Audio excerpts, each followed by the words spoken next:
नमस्कार साथियों, आज हम बात करेंगे कि डेविड ईस्टन ने व्यवहारवाद का सिद्धांत दिया और उसके बाद में उसने उत्तर व्यवहारवाद का सिद्धांत दिया। हम जानने की ये कोशिश कर रहे हैं कि व्यवहारवाद की पृष्ठभूमि क्या है, वह व्यवहारवाद की उत्पत्ति कैसे हुई। कोई भी सिद्धांत बनता है तो उसके पीछे बहुत सारा बैकग्राउंड रहता है, तो वैसे ही व्यवहारवाद के पीछे है कि व्यवहारवाद कैसे हमारे सामने आया।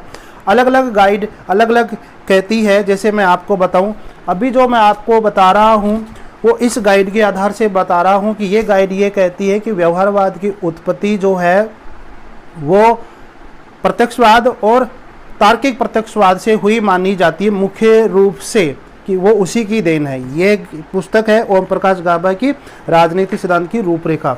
उसके बाद में इसके बाद में ये तो इस बुक वाला मैटर है।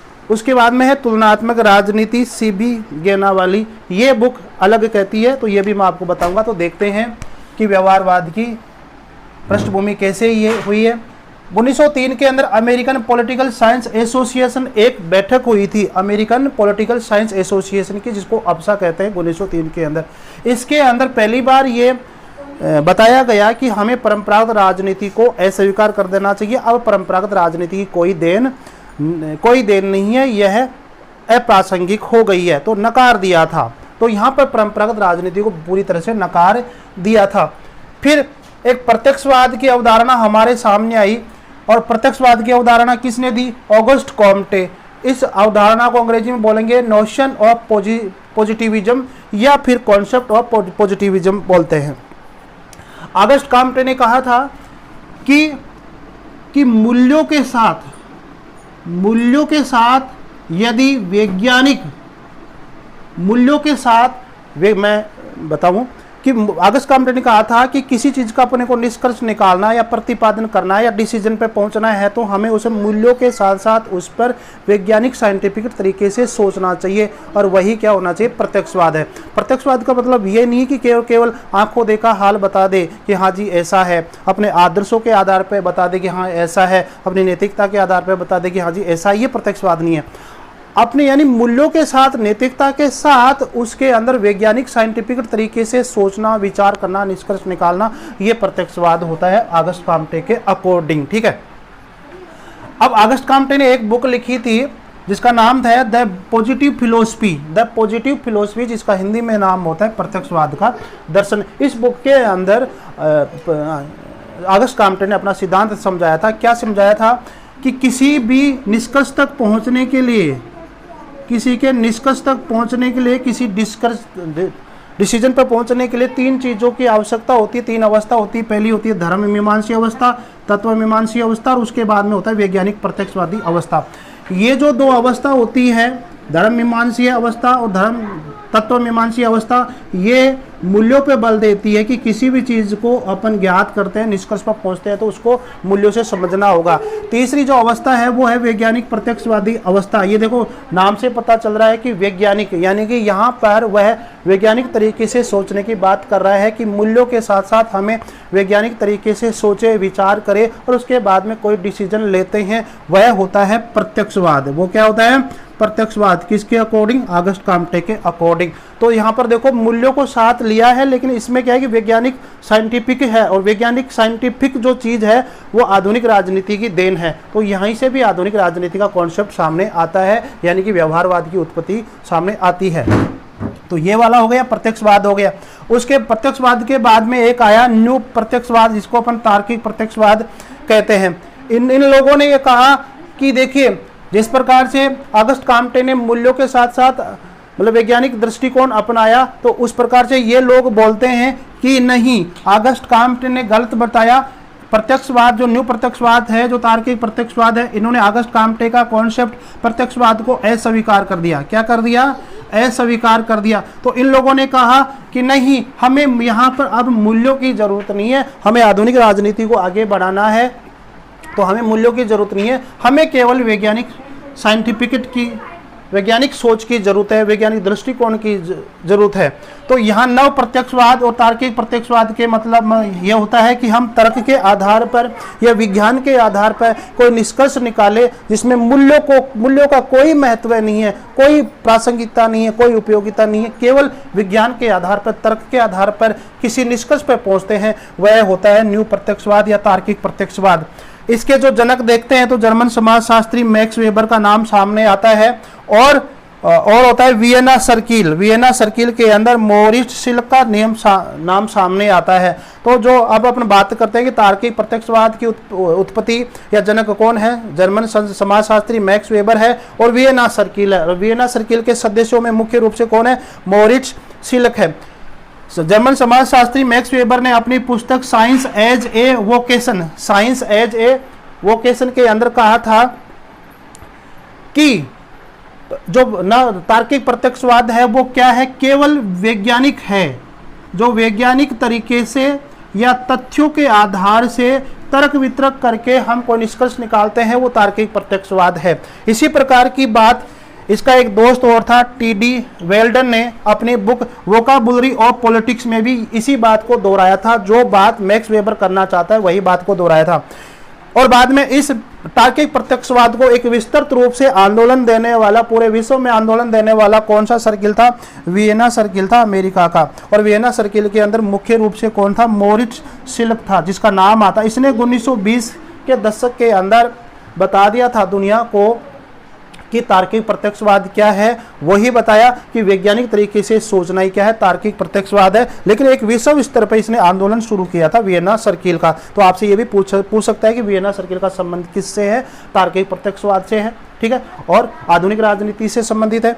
और इसी वियना सर्किल में जो विचार सामने आए हैं, जो मोरिस सिल्क के विचारों को आगे बढ़ाने का कार्य केम्ब्रिज विश्वविद्यालय के अंदर लुडविग विटजेस्टाइन ने किया था और ऑक्सफोर्ड विश्वविद्यालय के अंदर एजे एरे ने किया था। तो इस पृष्ठभूमि से, इस प्रत्यक्षवाद से और नव प्रत्यक्षवाद से डेविड ईस्टन ने अपना व्यवहारवाद का सिद्धांत दिया था। ये किताब, तो ये वाली किताब ये कहती है। अब आगे वाली जो दूसरी किताब कहती है, ओम प्रकाश गवाई की बुक ये कहती है। आगे हम दूसरी किताब के बारे में चर्चा करते हैं। अब हम दूसरी किताब के अंदर दे रखा है कि व्यवहारवाद की पृष्ठभूमि क्या है, व्यवहारवाद की उत्पत्ति कैसे हुई। इस किताब के अंदर बता रखा है तुलनात्मक राजनीति, और सीबी गेना की ये बुक है और रजिस्टर्ड ये बुक है, ये देख लीजिए। इस बुक के अंदर बता रखा है कि चार्ल्स ई मेरियम को व्यवहारवाद राजनीति का बौद्धिक पिता कहा जाता है, क्योंकि उसने साइकोलॉजी को मनोविज्ञान के अंदर जोड़ा था, इसलिए। अब देखो, अब इसको साइकोलॉजी को मनोविज्ञान से जोड़ा था और इसका एक छोटा सा ये कथन मिलता है, ये कि इसने क्या कहा था कि सर्वप्रथम ये कहा कि राजनीति व्यवहार को राजनीति शोध में सम्मिलित करना चाहिए। ये बात कही थी, ये बात डेविड ईस्टन को बहुत भा गई थी। देखो यहाँ पर व्यवहार नाम आया है, व्यवहार, ठीक है, कहीं ना कहीं इसी व्यवहार को समझकर, इसी को पकड़कर डेविड ईस्टन ने अपना व्यवहारवाद का सिद्धांत दिया। तो व्यवहार नाम आ रहा है यहाँ पर कि राजनीति व्यवहार को राजनीति शोध में सम्मिलित करना चाहिए, कि राजनीति के अंदर लोगों का जो व्यवहार है वो कैसे हो, उसके ऊपर शोध होना चाहिए। ऐसी बात चार्ल्स ई मेरियम ने कही थी और इसी के कारण कहीं ना कहीं इसको बौद्धिक पिता कहते हैं, ठीक है। एक कथन है, कथन 1925 के अंदर चार्ल्स मेरियम ने कहा था। चार्ल्स मेरियम की 1925 के अंदर एक बुक प्रकाशित हुई थी, न्यू एस्पेक्ट्स ऑफ पॉलिटिक्स, 1925 के अंदर। जब यह पुस्तक प्रकाशित हुई थी उस समय ये कथन कहा था, क्या कहा था वो देखिए, कि अन्य विज्ञानों की तरह ही किसी दिन हम औपचारिक दृष्टिकोण के स्थान पर कोई अन्य दृष्टिकोण अपनाकर राजनीतिक व्यवहार को खोज के आवश्यक तत्व के रूप में देखना शुरू कर सकते हैं। मतलब अन्य विज्ञानों की तरह ही हम राजनीति विज्ञान को समझे, यानी कि जिस प्रकार से प्राकृतिक विज्ञान के अंदर बहुत सारी विज्ञान शामिल है, उसी प्रकार से राजनीति विज्ञान के अंदर भी बहुत सारी विज्ञान शामिल होना चाहिए। इसका निष्कर्ष ये है। अब देखिए, इसी तरह की बात चार्ल्स मेरियम आगे के समय में कुछ कहता है। क्या कहता है कि ये तो 1925 का एक कथन है इससे पहले एक बात और कही थी 1921 के अंदर, जो इस किताब के अंदर दे रखी है, और क्या है वो कहा है कि राजनीति शास्त्र को समाज शास्त्र से, सामाजिक मनोविज्ञान से, भूगोल से, मानव विज्ञान से, जीव शास्त्र और सांख्यिकी के द्वारा काम में ली जाने वाली विधियों की ओर अधिक ध्यान देना चाहिए। इन दोनों पंक्तियों का, दोनों कथनों का एक ही निष्कर्ष निकलता है कि प्राकृतिक विज्ञानों की तरह, जैसे प्राकृतिक विज्ञान में बहुत सारी विज्ञान है, सब्जेक्ट है, उसी प्रकार से राजनीतिक विज्ञान के अंदर भी बहुत सारे विज्ञानों को जोड़कर राजनीति का अध्ययन करना चाहिए। ये बात कहना चाह रहे हैं। यह है चार्ल्स मेरियम। चार्ल्स मेरियम की जो बुक है new aspects of politics 1925, politics of psychology, ये दोनों बुक, और प्राइमरी इलेक्शन, ये तीनों बुक किसकी है? चार्ल्स ई मेरियम की है। तो देखो पॉलिटिकल साइकोलॉजी यानी कि साइकोलॉजी के अंदर उसने मनोविज्ञान का प्रयोग किया था और उसने राजनीति व्यवहार को राजनीति शोध में सम्मिलित करने की बात की थी, और इसी के कारण चार्ल्स ई मेरियम को व्यवहारवाद का भौतिक पिता कहा जाता है। आगे बात करें हम कि चार्ल्स ई मेरियम के नेतृत्व में शिकागो विश्वविद्यालय में परंपरागत राजनीति को अस्वीकार किया था और आधुनिक राजनीति का एक बड़ा केंद्र बन गया था शिकागो विश्वविद्यालय। ठीक है, और यानी कि चार्ल्स मेरियम के नेतृत्व के अंदर शिकागो विश्वविद्यालय के अंदर परंपरागत राजनीति को बिल्कुल नकार दिया और आधुनिक राजनीति को शुरू किया था। अब चार्ल्स मेरियम के नेतृत्व में बहुत सारे विद्वान शिकागो विश्वविद्यालय में परंपरागत राजनीति को अस्वीकार करते हैं और आधुनिक राजनीति को स्वीकार करते हैं। तो अब इस चार्ल्स ई मेरियम के नेतृत्व में ये विद्वान अमेरिका के अंदर, ये जो नाम लिखे हैं मैंने, ये सब अमेरिका के हैं। Leonard White, Harold Lasswell, Quincy Wright, Harold Gosnell, Frederick Schuman, V O Key junior, Gabriel Almond और पावल हर्बर्ट साइमन और डेविड ट्रूमैन, इन लोगों ने चार्ल्स ई मेरियम के नेतृत्व में शिकागो विश्वविद्यालय में राजनीति के ऊपर अध्ययन शुरू किया और परंपरागत राजनीति को नकार दिया और आधुनिक राजनीति को उन्होंने क्या किया? स्वीकार कर लिया था। इनके अलावा अमेरिका में जब शुरू हुआ था तो यूरोपीय लोगों ने भी सोचना शुरू कर दिया था, जैसे टोकविले है, ब्राइस है, ब्रोगन है, एमिले है, दुर्खाइम है। ब्राइस ने एक कथन कहा था, तथ्य पर बहुत बल दिया था। तो इन लोगों से प्रभावित हुए तो यूरोप वाले भी आधुनिक राजनीति को अपनाने लग गए थे। और यहाँ से अभी मैंने बताया था कि दूसरी किताब में दे रखा था कि ये प्रत्यक्षवाद से और तार्किक प्रत्यक्षवाद से ये सामने आया है क्या? व्यवहारवाद। तो यहाँ पर इस किताब में जर्मन समाजशास्त्री का नाम भी आया कि जर्मन समाजशास्त्री मैक्स वेबर ने सबसे पहले ये कहा था कि सामाजिक विश्लेषण को मूल्य मुक्त करना चाहिए, यानी कि राजनीति के अंदर जो मूल्य है उसको खत्म कर देना चाहिए, सामाजिक विश्लेषण को मूल्य मुक्त कर देना चाहिए और कर देना चाहिए। यही बाद में यही जो कॉन्सेप्ट है बाद में व्यवहारवादी विश्लेषण का प्रमुख आधार बना और शायद इसी पंक्ति को पकड़कर इसी किताब के अंदर ये लिखा गया है, क्योंकि प्रत्यक्षवाद के बाद में क्या है? तार्किक प्रत्यक्षवाद है और तार्किक प्रत्यक्षवाद में मुख्य नाम किसका आता है? मैक्स वेबर का आता है और वियना सर्किल में मोरिट्ज सिल्क का आता है। तो अब यहीं से ही प्रत्यक्षवाद का निर्माण हो रहा है, तार्किक प्रत्यक्षवाद का निर्माण हो रहा है। आगे वही जो इस किताब में दे रखी है वही आगे चीजें आएगी। अब जर्मन समाजशास्त्री टोलकंट पार्सन्स राजनीति शास्त्र को क्रिया सिद्धांत व्यवस्था सिद्धांत नाम ये एक सिद्धांत दिया था, इसका कोई ज़्यादा इतना महत्वपूर्ण नहीं है। 1925 में ही चार्ल्स ई मेरियम के नेतृत्व में व्यवहारवादी क्रांति का शिकागो विश्वविद्यालय में सूत्रपात हो गया, यानी 1925 के अंदर ही चार्ल्स ई मेरियम के नेतृत्व में शिकागो विश्वविद्यालय में व्यवहारवादी क्रांति का क्या हो गया था? सूत्रपात हुआ था, एक तरह से शुरू हो गया था। लेकिन मुख्य आधार माने तो मैक्स वेबर के विचारों से व्यवहारवाद की उत्पत्ति हुई मानी जाती है। हम ये भी कह सकते हैं कि तार्किक प्रत्यक्षवाद से मानी जाती है, क्योंकि तार्किक प्रत्यक्षवाद का जनक के रूप में मैक्स वेबर को माना जाता है। किंतु राजनीति शास्त्र में, अब देखो यहाँ पर, किंतु राजनीति शास्त्र में व्यापक प्रचलन दूसरे विश्व युद्ध के बाद हुआ था। हालांकि चार्ल्स ई मेरियम ने व्यवहारवाद की क्रांति को शिकागो विश्वविद्यालय में शुरू कर दिया था, लेकिन इसका व्यापक जो फैलाव हुआ था पूरे विश्व के अंदर वो दूसरे विश्व युद्ध के बाद में हुआ था। तभी तो यूएनओ बनी थी दूसरे विश्व के बाद में, क्योंकि नए नए विचार आए थे सामने, तो यूएनओ बहुत सारी विश्व स्तर पर संस्थाएं बनी थी। अब हम बात करते हैं कि इस किताब के अंदर ये बता रखा है कि जिस प्रकार से चार्ल्स मेरियम का व्यवहारवाद को जितनी देन है उतना ही आर्थर बेंटले का भी है। यानी कि व्यवहारवाद की उत्पत्ति का मुख्य जो कारण है वो चार्ल्स मेरियम रहे हैं, आर्थर बेंटले रहा है, ऐसी यह बुक कहती है।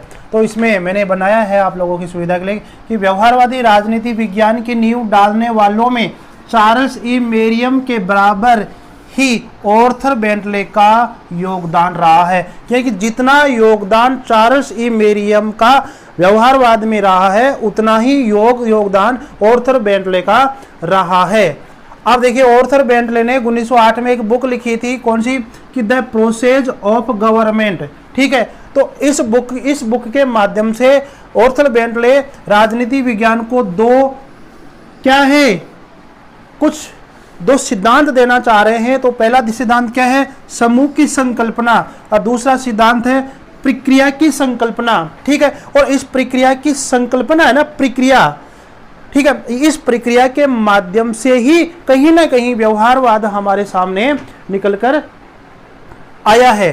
तो अब ये देखो यहां दे रखा है कि व्यवहारवाद के विकास में अपना आधारभूत योगदान कौन देता है, प्रक्रिया की संकल्पना। और ये प्रक्रिया की संकल्पना कहां से आई, द प्रोसेस ऑफ गवर्नमेंट। और ये बुक किसने लिखी, आर्थर बेंटले ने। ठीक है, और आगे लिखा हुआ है अर्थात व्यवहारवाद राजनीति की नींव प्रक्रिया की संकल्पना से पड़ी, अर्थात जो कि आर्थर बेंटले ने दी थी। तो हम ये कहते हैं कि चार्ल्स ई मेरियम तथा आर्थर बेंटले दोनों ने ही व्यवहारवाद में दोनों का बराबर बराबर योगदान है। आगे देखते हैं। और इसके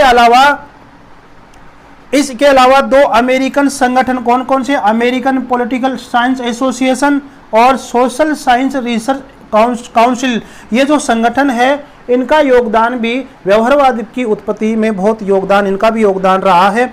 अब हम बात करें कि चार्ल्स ई मेरियम व आर्थर बेंटले से प्रेरित होकर शिकागो विश्वविद्यालय के विद्वानों ने पहली बार 1949 में व्यवहारवादी विज्ञानों की शब्दावली दी थी। आपसे पूछा जा सकता है कि शिकागो विश्वविद्यालय के अंदर व्यवहारवादियों ने व्यवहारवादी विज्ञानों की शब्दावली दी थी 1949 के अंदर, याद रखना। और इस व्यवहारवादी विज्ञानों की शब्दावली से ही फिर आगे डेविड स्टर्न ने अपना व्यवहारवाद का सिद्धांत दिया था।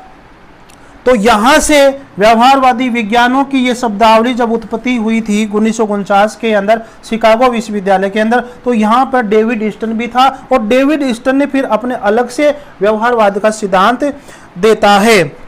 ठीक है, और शब्दावली बताई तथा 1950 तक सुनिश्चित ढंग से व्यवहारवाद हमारे सामने आया था डेविड स्टर्न के माध्यम से। अब हम बात करते हैं कि व्यवहारवाद के नायकों में डेविड स्टर्न है, रॉबर्ट डाल है, हाइंज यूलो है। इन लोगों ने बाद में 1953 के बाद के दशक के अंदर व्यवहारवाद की उत्पत्ति की थी, जिसमें मुख्य रूप से डेविड स्टर्न का नाम आता है। यहाँ पर रॉबर्ट डहल ने एक कथन कहा था, कथन का नाम है राजनीति शास्त्र के आनुभाविक तत्वों को अधिक वैज्ञानिक बनाने के प्रयत्न से अधिक कुछ नहीं है। यानी कि राजनीति शास्त्र में आनुभाविक तत्वों को अधिक वैज्ञानिक बनाने के अलावा यहाँ कुछ नहीं है। ये कथन रॉबर्ट ए डहल का ही है, ये व्यवहारवाद से संबंधित ही है, आप जरूर याद रखिए इस कथन को। डेविड स्टर्न ने 1953 में एक बुक प्रकाशित की थी जिसका नाम था political system and inquiry into the state of political science. इसी के अंदर ही डेविड स्टर्न ने अपना आगत निर्गत का सिद्धांत दिया और इसी के अंदर ही उन्होंने अपना व्यवहारवाद का सिद्धांत दिया था। अब यहाँ डेविड स्टर्न ने बहुत बड़ी एक परिभाषा बताई है जो इतनी काफ़ी आने वाली है नहीं, और उसका एक समग्र रूप से मैंने यहाँ पर बताया है कि फिर भी मैं आपको ये बता दूं कि डेविड स्टर्न यहाँ पर क्या कहा था। डेविड स्टर्न ने कहा था कि इस यहाँ पर 1953 के अंदर एक परिभाषा दी थी, मैं आपके सामने बोल रहा हूँ। व्यवहारवाद एक विशेष मन स्थिति मात्र नहीं है, बल्कि उससे कुछ अधिक है, इस अर्थ में कि शोधकर्ता जब राजनीतिक व्यवहार की संकल्पना को आधार मानकर कार्य करता है तो वह राजनीतिक व्यवस्थाओं में भाग लेने वाले घटकों की शक्तियों के रूप में देखता है। व्यवहारवादी शोध वास्तविक शक्ति पर अपना समस्त ध्यान केंद्रित करता है। ये शायद कथन आपके समझ में नहीं आया होगा व्यवहारवाद का। आप यहाँ से देखिए कि व्यवहारवाद का अर्थ कि मानव के प्रेक्षण योग्य व्यवहार का अध्ययन करना ही क्या है। डेविड ईस्टन के अकॉर्डिंग ये क्या है, व्यवहारवाद है, मानव के प्रेक्षण योग्य व्यवहार का अध्ययन करना। अब ये क्या है, ये भी बात समझ में नहीं आई तो कोई बात नहीं। अब हमारे को इस बात को अच्छी तरह से समझाने वाला आमंड और पावल है अपनी बुक के अंदर कंपैरेटिव पॉलिटिक्स ए डेवलपमेंट अप्रोच 1966 में प्रकाशित होती है। ठीक है, जबकि 1953 में व्यवहारवाद का सिद्धांत किसने दिया था? डेविड ईस्टन ने दिया था। इसी बात को यहाँ पर ये परिभाषित कर रहा है। क्या कहता है कि ये कह रहा है कि इस बात का या इस व्यवहारवाद का मतलब क्या है, मानव के प्रेक्षण योग्य व्यवहार का अध्ययन करना, इसका मतलब क्या है। तो कंपैरेटिव पॉलिटिक्स ए डेवलपमेंट अप्रोच के अंदर आमंड पावल क्या कहते हैं कि हमें किसी देश की या किसी राजनीतिक व्यवस्था की हमें विधानमंडल, कार्यपालिका, न्यायपालिका का अध्ययन नहीं करना है। हमें अध्ययन उतना ही करना है इनका जितना कि राजनीतिक व्यवस्था कोई प्रभावित होती है, वरना हमें इनका अध्ययन नहीं करना है। विधानमंडल क्या काम करता है, कार्यपालिका कैसे बनी, न्यायपालिका कैसे बनी, इनकी शक्तियां क्या है, कैसे बनी, इनका हमें अध्ययन नहीं करना है। तो फिर आमंड पावल समझाना चाहते हैं कि डेविड ईस्टन अपने व्यवहारवाद में ये कहना चाहते हैं कि हम इन राजनीतिक संस्थाओं की जो पारंपरिक जो संस्थाएं हैं, औपचारिक जो संस्थाएं हैं, उनका हमें अध्ययन नहीं करना है। हमें तो अनौपचारिक संस्थाओं का अध्ययन करना है। कैसे कि एक राजनीतिक व्यवस्था से जुड़े हुए हमारे देश के जितने भी लोग हैं, जैसे कि सांसद है, विधायक है, मंत्री है, अधिकारी तंत्र है, मतदाताएं हैं, सामाजिक आंदोलन में भाग लेने वाले व्यक्ति है, सामाजिक आंदोलन बहुत सारे होते हैं, राजनीतिक दल है, हित समूह, दबाव समूह है, न्यायाधीशों है, यानी कि राजनीतिक व्यवस्था को प्रभावित करने वाले जो पात्र होते हैं। और पात्र का मतलब सांसद, विधायक, मंत्री, अधिकारी तंत्र, मतदाता, सामाजिक आंदोलन में भाग लेने वाले राजनीतिक दल, हित समूह, न्यायाधीशों का, इनका हमें अध्ययन करना है। यानी कि मानव का अध्ययन करना है। यहाँ पर राजनीतिक जो संस्थाएं होती है, विधानमंडल, कार्यपालिका, न्यायपालिका का अध्ययन नहीं करना है। यदि हमें किसी देश की व्यवहारवाद डेविड ईस्टन के अकॉर्डिंग उसके व्यवहारवाद को समझना है, और उसका व्यवहारवाद ये कहता है कि हमें राजनीतिक व्यवस्थाओं का, राजनीतिक संस्थाओं का अध्ययन नहीं करना है। राजनीतिक संस्थाओं से जुड़े हुए जो लोग हैं, अर्थात राजनीतिक व्यवस्था से जो जुड़े हुए लोग हैं, उनका अध्ययन करना है कि उनका राजनीति के प्रति कैसा दृष्टिकोण है। जैसे कि सांसद का कैसा दृष्टिकोण है, विधायक का कैसा है, मंत्रियों का कैसा है, अधिकारी, कार्यपालिका में जो अधिकारी लोग हैं वो उनका कैसा है, मतदाताओं का राजनीति के प्रति क्या दृष्टिकोण है, सामाजिक कार्यकर्ता क्या चाहते हैं, राजनीतिक दल क्या चाहते हैं, हित दबाव समूह क्या चाहते हैं, न्यायाधीश क्या चाहते हैं, उनका अध्ययन करना ही क्या है, व्यवहारवाद है। और शायद साथियों आपके व्यवहारवाद समझ में आ गया होगा, तो एक लाइक जरूर बनता है, सब्सक्राइब जरूर बनता है, और शेयर भी जब जरूर बनता है। तो लाइक, शेयर, सब्सक्राइब जरूर करते रहो। धन्यवाद।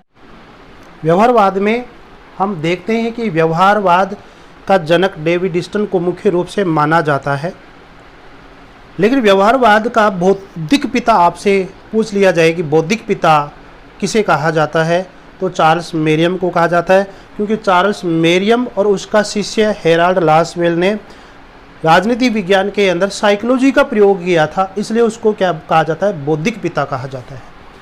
देखिए, व्यवहारवाद को बौद्धिक रूप से स्थापित करने का कार्य किसने किया, चार्ल्स मेरियम और उसका जो शिष्य था, और शिष्य कौन था, हेराल्ड लासवेल ने इसको बौद्धिक रूप से स्थापित करने का कार्य किया था।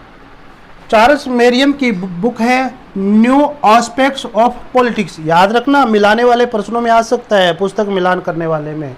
हाँ, तो याद रखना, new aspects of politics book किसने लिखी, चार्ल्स मेरियम में लिखनी, चार्ल्स मेरियम ने लिखी। पॉलिटिक्स ऑफ साइकोलॉजी पुस्तक किसने लिखी, चार्ल्स मेरियम लिखी। तो आप समझ गए होंगे कि पॉलिटिक्स एंड साइकोलॉजी यानी कि राजनीति और मनोविज्ञान, तो राजनीति के अंदर मनोविज्ञान का प्रयोग किया था, ठीक है ना। और ये कह रहे कि राजनीति के अंदर मनोविज्ञान का प्रयोग करो और बाद में लोगों का व्यवहार का अध्ययन करो, चार्ल्स मेरियम ने कहा, और इसीलिए इसको व्यवहारवाद का बौद्धिक पिता कहा जाता है। तो दोनों पुस्तक याद रखना, ठीक है। ये 1925 में प्रकाशित होती है, new aspects of politics. Herald Lasswell ने भी इसी तरह की बात की थी, साइकोलॉजी की बात की थी। देखो, politics, who, gets, what, when, how, ये सब पॉलिटिक्स की बात है, ये साइकोलॉजी की बात है। तो साइकोलॉजी का प्रयोग इसने भी किया था, लेकिन मुख्य रूप से चार्ल्स मेरियम है, इसीलिए इसको बौद्धिक पिता कहा जाता है। दोनों ने राजनीति विज्ञान में मनोविज्ञान का प्रयोग किया। दोनों ने क्या किया? राजनीति विज्ञान में मनोविज्ञान का प्रयोग किया था, ठीक है, ये मैंने बता दिया। शक्ति का बंटवारा एवं शक्ति को आकार देना ही राजनीति है। जब इन लोगों ने भी क्या किया, शिकागो विश्वविद्यालय में अध्ययन किया था व्यवहारवाद को बौद्धिक समझने के लिए, तो इन्होंने शक्ति का बंटवारा किया कि शक्ति को आकार देना ही क्या है, राजनीति, अर्थात शक्ति का अध्ययन करना राजनीति है। यह याद रखना, शक्ति का अध्ययन करना ही क्या है, व्यवहारवाद है। तो ये इस तरह की जो बात है, ये चार्ल्स मेरियम और हेराल्ड लासवेल का ये कथन है। तो दोनों ही मनोविज्ञान का प्रयोग किया था। अब देखो, व्यवहारवाद आंदोलन को बौद्धिक पिता किसे कहा जाता है? चार्ल्स मेरियम को कहा जाता है। चार्ल्स मेरियम को बौद्धिक पिता कहा जाता है, जो हमने समझ लिया। व्यवहारवादी क्या चाह रहे थे? जिस प्रकार से प्राकृतिक विज्ञानों के अंदर बहुत सारी विज्ञान शामिल है, समझना, व्यवहारवादी चाह रहे थे कि जिस प्रकार से प्राकृतिक विज्ञान के अंदर बहुत सारी विज्ञान शामिल है, उसी प्रकार से क्या होना चाहिए कि व्यवहारवादी ये चाह रहे थे कि राजनीति विज्ञान के अंदर भी बहुत सारे विज्ञान शामिल हो। तो व्यवहारवादियों ने क्या किया कि राजनीति के अंदर मनोविज्ञान और समाजशास्त्र को शामिल कर दिया और अपना व्यवहारवाद का सिद्धांत दिया। व्यवहारवादियों के अनुसार राजनीति विज्ञान भी प्राकृतिक विज्ञान की भांति एक विज्ञान है। याद रखना, व्यवहारवादी कहते हैं कि राजनीति विज्ञान भी प्राकृतिक विज्ञान की भांति एक विज्ञान है। ये कथन व्यवहारवादियों का है। अब देखो, ये बहुत इंपॉर्टेंट क्वेश्चन है यहाँ पे। व्यवहारवाद वैज्ञानिक पद्धति पर बल देते हुए, व्यवहारवाद किस पे बल दे रहे हैं? वैज्ञानिक पद्धति पर बल दे रहे हैं और मूल्य निरपेक्ष उपागम, वैल्यू फ्री अप्रोच का समर्थन किया। यानी कि वैज्ञानिक पद्धति का उन्होंने समर्थन किया और मूल्य निरपेक्ष उपागम का क्या किया, आविष्कार किया। ये व्यवहारवादी क्या है, इनके जनक है। तो आपसे प्रश्न किया जाए कि व्यवहारवादी बल देते हैं मूल्य सापेक्ष उपागम पर या मूल्य निरपेक्ष उपागम पर, बताइए। तो व्यवहारवादी क्या चाहते थे कि व्यवहारवादियों के अकॉर्डिंग क्या है कि मूल्यों का कोई मूल्य नहीं था, ठीक है। इस मूल्य को खत्म करने के लिए तो व्यवहारवाद सामने आया था।